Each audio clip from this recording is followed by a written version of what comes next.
to the next dimension.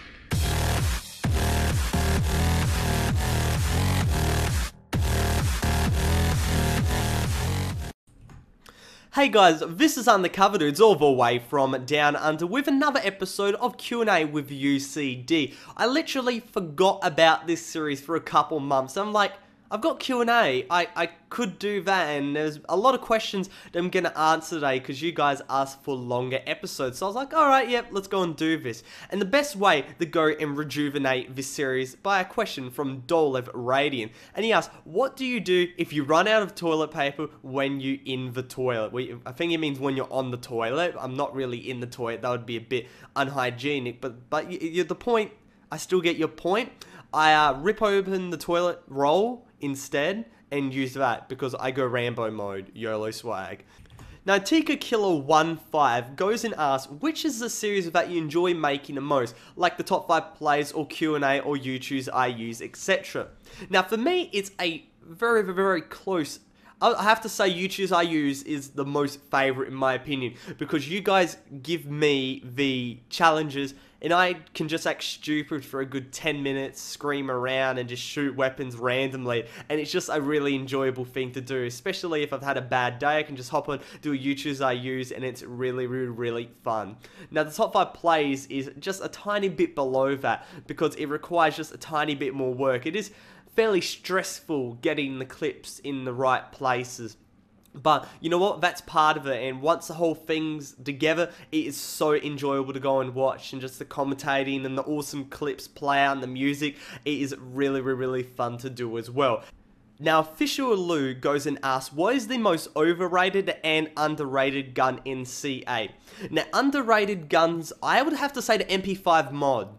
I haven't said it too many times, but that gun is an absolute machine if you can get headshots. It has lower recoil, lower spread than the normal MP5, which already was extremely small. So if you can aim for the head, and of course, headshots are one-shot kill, so the MP5 mod has a really good combination for getting kills, especially the fact that it's got the ACOG sight inbuilt as well, so it's fairly underrated in my opinion.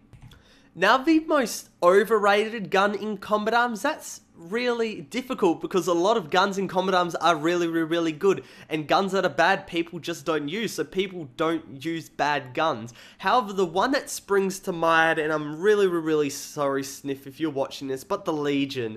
I just don't see the purpose or the use in the Legion. Even though it is a killing machine, it's just not as good as people make it out to be. Oh, it's a minigun, but it's a minigun, and an assault rifle and an M16A3 could get it if you get a one-shot kill to the head. So it's good, but it's overrated in my opinion. I don't even know if the Legion counts as a weapon, but that's what my answer is gonna go and be.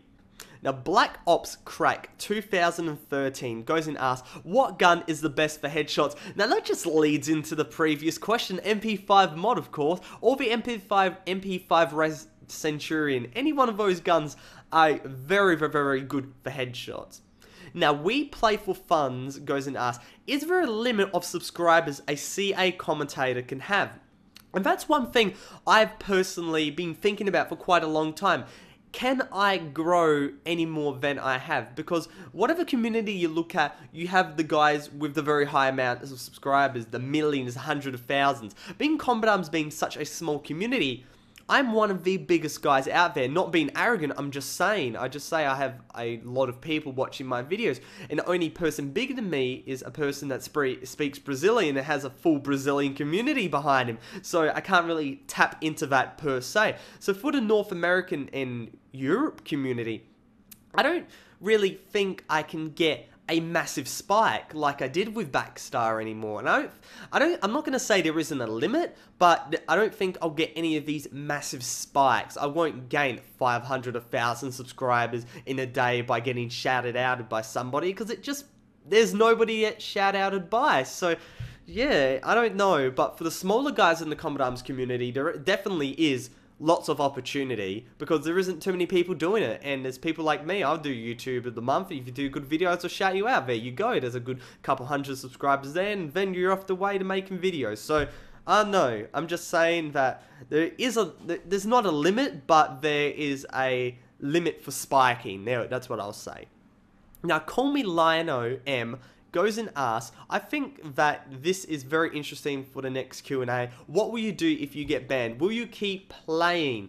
That is a very, very, very good question, and I would say if my main undercover dudes, spelt wrong because character limit for the win, if that got banned, I don't know if I would keep playing. I would do the top 5 plays. Definitely, I'll do Road the Master on my alternate account. But I don't think I would have as much motivation as I did, even though my channel is based around Combat Arms. If my Combat Arms account got banned for no reason, then I would be fairly depressed about that, and I would really, really try to get that unbanned. But if it was permanently banned, I don't really think I would. I would have no motivation for playing all the money, all the time I put into it. I'm not going to do that all over again because there just really isn't need to. But I would still try to pull out the videos like the top 5 plays for you guys because I know you definitely enjoy that. And that is completely independent to if I do have Combat Arms. And surprisingly, surprise, we have run out of questions for this episode of Q&A with UCD. Hopefully you guys did enjoy this. If you did, make sure to go and drop a like. Right? I always love doing this casual series because I don't have to talk properly the whole time. Because that's one thing I'll talk to you guys, and sorry for squeaky chair. Squeaky chair is very squeaky because, and you know, one thing I like to say, another thing, is that whenever I do my commentaries, I can't lean back in my chair because it does that and it's really annoying, so I gotta stay still, especially with the top 5 plays. It's very annoying, but the point remains, going back to my other point, that I really do love doing these casual commentaries, because when I have to do the top 5 plays, it's got to be absolutely perfect, and you guys don't notice it, but I cut up the commentary track a lot of times. Like, it will have, like, I do it play by play, so I'll record one play, I'll stop, I might have to cut a play in 2, record a little bit more for that. It's not just one commentary track. If you thought that, I'm not that of a machine. I can't do it in one. I don't do it in one go either. It's a lot of times of going. I got to show you guys one day of what I do. But I like doing this because it's casual, and if I screw up, I don't really screw up. It's just a casual commentary. So that is pretty cool. And so yeah, I'm going to keep doing this, and hopefully you guys enjoy it. But other than that, it's Undercover Dudes, all the way from Down Under. Oh, I burped out my intro. That's the worst thing. I had KFC, and now I burped during my outro. This is the random stuff you get from UCD when he's tired and recording commentaries. But other than that, it's Undercover Dudes, all the way from Down Under. No burp. Hell yeah. Out.